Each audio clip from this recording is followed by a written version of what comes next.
푸틴 군대에서 뭔가 방금 무너졌습니다. 그의 군인들은 지금까지 역사상 최악의 상태에 빠진 군대에 시달린 끝에 대거 탈영하고 있습니다. 이제 이 군인들 위로 어두운 존재가 드리워져 있습니다. 이 존재는 그들의 기운을 빼앗고 영혼을 파괴하며 한때 가졌던 싸울 의지마저 앗아가고 있습니다. 상황은 더 악화될 것입니다. 우크라이나가 전장을 지옥으로 만들고 상처를 후벼 팔 준비를 하고 있기 때문입니다. 이 모든 것은 러시아가 점점 더 절박해지는 가운데 벌어지고 있습니다. 여기 가장 충격적인 사실이 있습니다. 러시아 군대를 파괴하는 어두운 존재는 우크라이나가 아니라 러시아 자신입니다. 우리는 도네츠크 지역 차시브야르 전투 현장으로 안내합니다. 치아지비야르는 지대가 높아 전략적으로 중요합니다. 그리고 높은 지대에 위치하면 주변 지역에 포격을 퍼부을 수 있을 뿐만 아니라 전장을 더 잘 감시할 수 있고 FPV 드론에 대한 통제력도 높아집니다. 러시아는 치아지비야르를 원하고 있습니다. 러시아는 이 도시를 매우 원해서 점령했다고 거짓 주장까지 했습니다. 이것은 차시브야르를 점령하려다 사지로 내몰린 병사들의 사기 진작을 위한 시도로 보일 뿐입니다. 치아지비야르는 여전히 우크라이나가 통제하고 있고 그곳 러시아 병사들은 자기 군대에만 혼란을 일으키고 있습니다. 그들은 결국 자신들을 억누르던 어둠에 지쳐버렸기 때문입니다. 그 존재는 우크라이나 드론이 아닙니다. 드론도 변수지만 그것은 병사들이 박탈당했으나 생존에 꼭 필요한 훨씬 더 원초적인 것입니다. 전쟁을 치르는 건 차치하고 우리 모두 그것이 무엇인지 알고 있고 또 모두가 살아가기 위해 그것이 필요합니다. 그것은 음식과 물입니다. 러시아는 스스로 전쟁에서 가장 중요하다고 믿는 도시 중 하나를 점령할 임무를 맡은 병사들에게 음식과 물을 제공하지 않고 있습니다. 2월 16일 보도에서 우크라이나 투데이는 제24 단일로 왕독립 기계화 여단의 공보관 콘스탄틴 멜니코프가 한 발언을 조명했습니다. 그는 러시아가 차시브야르에서 우크라이나 방어선을 돌파하려는 목표는 여전하지만 그 과정에서 자국 병사들을 위험에 내버려 두고 있다고 말했습니다. 지휘부는 병사들에게 보급품, 탄약, 심지어 물이 담긴 드론도 보내주지 않습니다. 그래서 병사들은 은신처에서 몇 주, 때로는 더 오래 음식과 물 없이 버팁니다. 이것이 러시아의 최신 전략이고 푸틴 군대가 죽고 있습니다. 그 전략은 두세 명의 소규모 침투 부대를 전선 뒤 우크라이나 후방에 보내 자리 잡게 하는 것입니다. 그 병사들은 가끔 기회가 될 때 매복 공격을 하는 것 외에는 전투를 하러 간 것이 아니며 단순히 그곳에 숨어 지내야 합니다. 그리고 더 많은 병력과 때로는 장갑차 같은 지원이 와서 그들이 우크라이나 방어선에 만들어낸 작은 틈을 넓혀주기를 바라는 것입니다. 이 전략은 러시아가 선전 목적으로 영토를 점령했다는 허위 주장을 펼칠 수 있을 만큼 충분히 효과적이었습니다. 하지만 이 전략은 침투한 병사들이 며칠, 때로는 몇 주 동안 그곳에 숨어 지내는 것에 의존하고 있습니다. 그 전략이 효과적이려면 병사들은 생존에 필요한 최소한의 필수품만 있으면 될 수 있습니다. 드론이 머리 위를 계속 날아다니지 않을 때조차도 러시아는 자국 병사들에게 이러한 필수품조차 제공하지 않고 있으며 이것이 영향을 미치고 있습니다. 멜니코프가 말하듯 더는 버티지 못해 항복하는 경우도 있습니다. 때로 우리 군이 방역 중 적을 포로로 잡기도 합니다. 우크라이나 투데이 보도에 따르면 제24 여단은 2월 16일 전주에만 러시아의 굶주린 병사 8명을 생포했고 60명을 사살했으며 추가로 40명에게 부상을 입혔습니다. 러시아 병사들이 가장 두려워하는 건 우크라이나가 아니라 자국의 무관심이라는 점이 아이러니합니다. 그러나 주의를 기울인 이들은 우크라이나와 러시아 모두에서 이 사실을 잘 알고 있습니다. 푸틴이 전쟁 목표 달성을 위해 부하들을 신경 쓰지 않는 것은 놀랍지 않습니다. 그런 무관심이 결국 푸틴에게 돌아오고 있습니다. 계속 시청하시면 곧 알게 됩니다. 하지만 이런 일은 러시아에선 새롭지 않습니다. 식량, 물 등 보급품 부족은 결함이 아니라 특징입니다. 우크라이나 투데이 보도가 나오기 불과 몇 주 전 우크라이나 국방정보국 HUR은 러시아 군인이 등장하는 오디오 녹음을 유튜브 채널에 공개했습니다. 자신이 겪고 있는 상황을 설명하면서 그 군인은 자신의 군복이 마치 옷걸이에 걸린 것처럼 헐렁해졌다고 주장했습니다. 왜 영양실조일까요? 우리는 먹거나 마시지 않습니다. 몸을 옆으로 돌리면 보이지도 않을 거라고 그 군인은 불평하며 부대의 식량 보급이 끊겼다고 설명했습니다. 이곳은 21세기 러시아 군대입니다. 하지만 군인이 집에 돌아가도 상황이 나아질 것 같지 않습니다. 메두사에 따르면 러시아 주민 9명 중 1명이 깨끗한 식수를 이용하지 못하고 있습니다. 러시아가 전 세계에서 가장 큰 담수 자원을 보유하고 있음에도 불구하고 말이죠. 이러한 자원의 잠재력을 발휘하기 위해 설계된 25억 달러 규모의 프로그램조차도 도움이 되지 못했습니다. 국민을 돕기 위해서는 그보다 훨씬 많은 돈이 필요하겠지만 푸틴은 실패하고 있는 침공에 돈을 쓰는 쪽을 택했기 때문일 것입니다. 러시아는 인구의 9분의 1에게도 식수를 제대로 공급할 생각이 없습니다.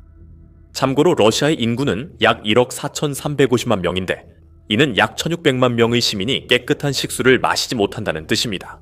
푸틴이 자국 내의 심각한 문제조차 해결하지 않으면서 왜 전선에 식량과 물을 보내겠습니까? 우크라이나를 점령하려는 러시아 군인들도 스스로 그 질문을 할 것입니다. 그들은 조국이 머리 위 어두운 존재임을 깨닫고 그 존재가 단순한 위협이 아님을 알게 될 것입니다. 푸틴과 그의 측근들이 음식과 물만 제공하지 않는 것이 아니라는 사실에서 알 수 있듯이 그 어두운 존재는 러시아 군인들을 집어삼켰습니다. 보병 돌격을 수행하는 데 필요한 가장 기본적인 장비조차도 바닥나 버렸습니다. 10일 월 텔레그래프는 도네츠크 리만 방향 공격에 많은 러시아 군인들이 헬멧이나 방탄복 없이 투입된다고 보도했습니다. 우크라이나 제2기계화대대 부지휘관 이고르 코모크는 이것이 새로운 추세입니다 라고 말했습니다.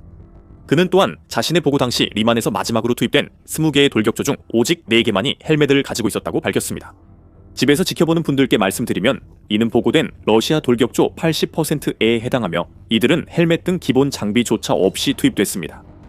다른 러시아 군인들은 상황이 더 열악합니다. 12월에 더 익스프레스는 러시아가 일부 군인들에게 양말과 속옷조차 지급하지 않고 있다고 보도했습니다. 그 주장은 우크라이나에서 나온 것도 아니고 유리 포돌야카라는 러시아 군사 블로거가 한 말입니다.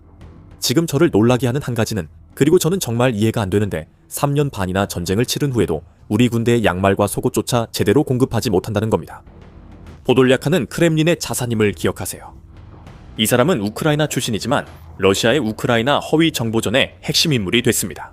그가 푸틴 군대의 심각한 보급 문제를 드러낸다면 상황이 매우 나쁘다는 의미입니다.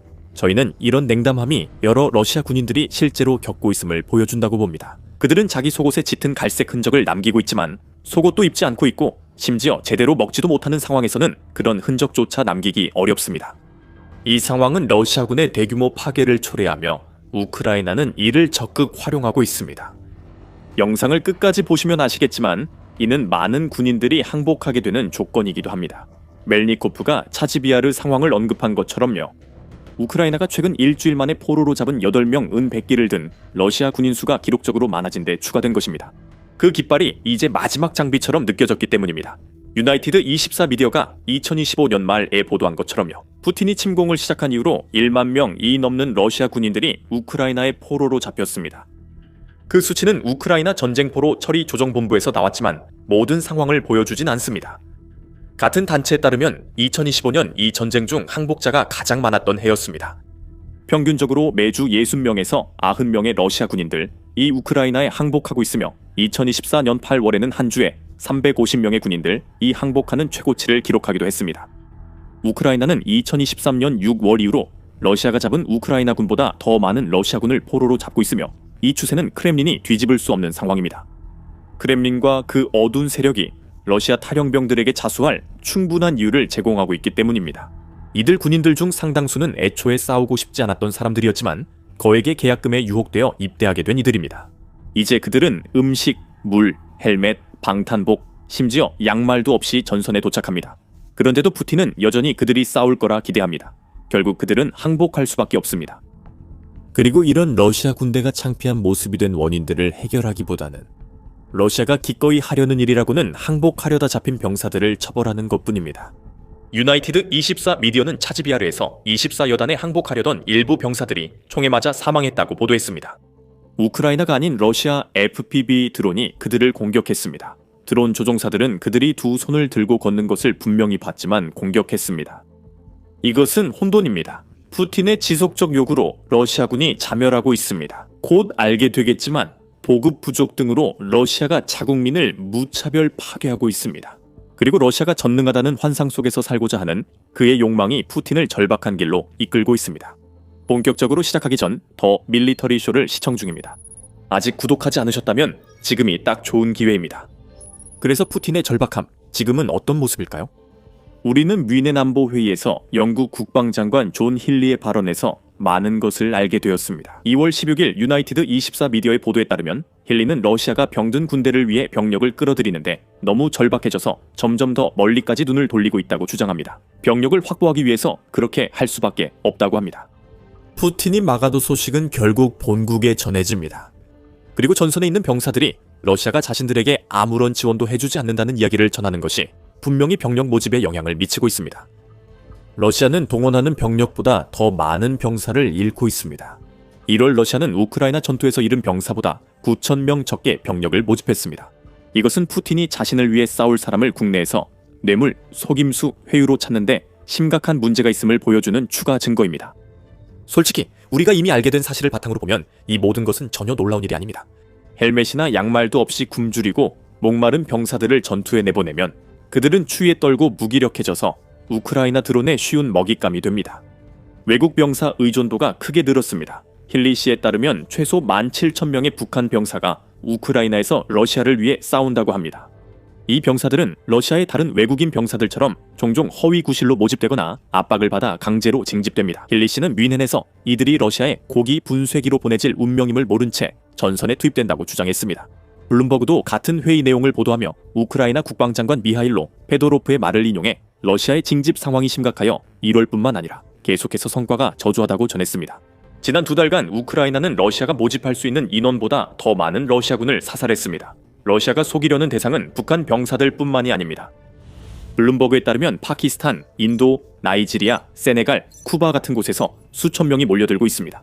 많은 이들이 러시아의 북한군 부대가 겪은 것과 똑같은 거짓말과 속임수를 경험합니다. 크렘린은 이른바 군인들을 확보하기 위해 일자리, 비자, 잠재적인 시민권과 관련된 약속을 합니다. 이들은 사실 새로운 삶을 꿈꾸며 러시아로 간 평범한 사람들일 뿐입니다. 하지만 푸틴은 이들을 짐처럼 싸서 우크라이나로 보내 죽게 만듭니다. 이는 군대에 남아있는 실제 러시아인들의 수가 줄어드는 것과 함께 일어나는 일입니다. CNN과 프랑스 24 모두 이 외국인 용병 현상에 대해 보도한 바 있습니다. CNN은 이 현상을 일찍 포착해 지난해 11월 러시아가 해외에서 속임수와 뇌물로 사람을 모집해 우크라이나 전쟁에 투입한다고 보도했습니다. 보도된 숫자는 꽤 적어서 37개국 출신 200명의 외국인이 전투에 참여했다는 증거가 있다고 했지만 이는 우크라이나군이 포로로 잡은 이들에게서 나온 것입니다. 러시아 국민들이 더 이상 싸우기 원치 않는 전쟁에 수천, 수만 명의 비러시아인들이 참전하고 있다는 추정은 과장된 이야기가 아닙니다. 37개국이 언급된 것은 우리가 앞서 말한 소수의 인원이 빙산의 일각에 불과하다는 사실을 보여줍니다. 케냐, 네팔, 타지키스탄, 그리고 남아프리카 공화국 등 많은 나라들도 푸틴의 전쟁 기계에 자신도 모르게 인력을 제공해왔습니다. 11월에는 그 나라 당국이 어떻게든 돈바스 지역에서 싸우게 된 17명의 남성들로부터 구조 요청을 받은 후 조사가 진행 중이었습니다. 러시아로 시선을 돌려보면 프랑스 24는 악명 높은 바그너 용병단이 이러한 외국인 전투원들을 우크라이나로 강제로 보내는데 큰 역할을 했다고 덧붙였습니다. 프랑스 24는 바그너가 활동하는 아프리카 대륙의 여러 나라를 포함해 총 35개국에서 거의 1,500명이 우크라이나로 보내졌다는 증거를 가지고 있다고 보도했습니다. 외국인 전투원 300명 이상이 이미 사망했습니다. 두 경우 모두 실제 숫자가 훨씬 더 많을 것 같습니다. 러시아는 외국인 전투원을 우크라이나로 유인하려고 사기 여행사를 설립하는 등 극단적 조치를 취했습니다. 우리가 전투원이라고 말하지만 사실상 총알바디입니다. 전선에서 혼란을 이야기하고 싶다면 바로 이런 식으로 혼란이 생기는 겁니다. 이렇게 속아 우크라이나로 간 외국인 병사들이 두려움에 떨며 악몽 같은 상황에 처하는 모습을 상상해 보십시오. 그들은 결국 죽음으로 이끄는 지휘관들과 소통이 불가능한 동료들과 함께합니다. 언어 장벽만으로도 이런 일이 생깁니다. 무정한 지휘관의 가장 복잡한 지시는 한 방향을 손가락으로 가리키는 것일 것입니다. 병사들을 우크라이나 진지 근처에 도살인 온갖 죽음으로 내모는 셈이죠. 러시아 병사들도 음식, 물, 장비를 제대로 못 받는데 외국인 용병들이 이런 사치품을 받을 가능성은 거의 없습니다. 이것이 푸틴의 절박함입니다. 그는 지난 4년간 혹사시켜 망가뜨린 군대를 대신할 제대로 지휘도 못하는 군대를 만들고 있습니다. 초반에 말씀드렸듯이 우크라이나는 이 상황을 자연스럽게 이용하고 있습니다. 우크라이나는 러시아의 공포에 질린 병사들, 외국인 병사든 아니든 이들이 우크라이나의 방어선을 돌파할 기회조차 없기 전에 반드시 통과해야 하는 살상지대를 만들어내면서 이런 상황을 이용하고 있습니다. 현재 우크라이나 전쟁에서 전선의 일부 지역에서는 교전선이 전통적인 형태와는 거리가 멉니다. 살상지대는 드론과 방어시설로 가득 찬 공포의 지형을 따라 최대 20km, 약 12.4마일에 걸쳐 뻗어 있습니다. 러시아가 자국 병사들을 그런 곳으로 보내고 있는 것이고 피할 수 없는 일이 벌어지고 있다는 것은 누구나 쉽게 알 수 있습니다.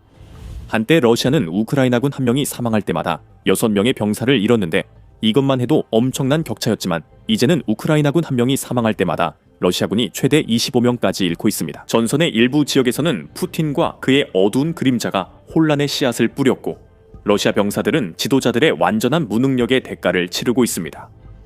살상지대 때문에 러시아의 대규모 기계화 돌격 전술은 거의 사라졌습니다. 유로마이단 프레스가 12월 보도했듯 장갑차 부족으로 이런 돌격 자체가 매우 어려웠습니다.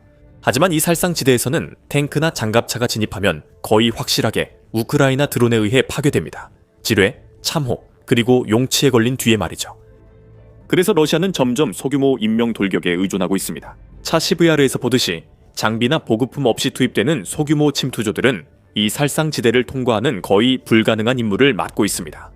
성공한 소수는 결국 앉아서 우크라이나 군인과 드론이 자신들을 찾아내 죽이기를 기다리는 거창한 상을 받게 됩니다. 그 드론들은 실제로 죽음을 가져옵니다. 1월에 러시아 군인 약 3만 명, 이 전달에는 3만 5천 명이 사망했으며 모두 우크라이나 드론 때문이었습니다. 우크라이나는 이제 2026년 말까지 매달 점령 중인 러시아군 5만 명을 사살하는 것을 목표로 삼고 있습니다. 그리고 푸틴이 자신의 군대를 완전히 혼란에 빠뜨린 상황을 보면 이 목표가 달성될 가능성이 매우 높아 보입니다. 러시아가 전선에 내모는 군인들에게 이미 끔찍한 상황이 앞으로 훨씬 더 악화될 것입니다. 러시아의 어두운 존재감은 계속될 것입니다. 이것은 푸틴이 그토록 간절히 바라는 영광스러운 정복자로 기억될 가능성을 완전히 없앨 것입니다. 러시아의 미래는 암울하며 그 미래는 국가의 군사력 그 이상으로 확장됩니다. 푸틴의 끔찍한 전술로 인해 러시아는 정체성을 잃어가고 있으며 이는 러시아가 미래의 스스로를 유지하는 데 필요한 한 세대 전체를 파괴하고 있습니다. 푸틴이 야기한 혼란으로 인한 인구 위기가 다가오고 있으며 자세한 내용은 영상에서 확인하세요. 영상을 재미있게 보셨다면 더 밀리터리 쇼를 구독하시고 러시아의 처참한 몰락 과정을 매일 함께 지켜봐 주세요. 항상 시청해 주셔서 감사합니다.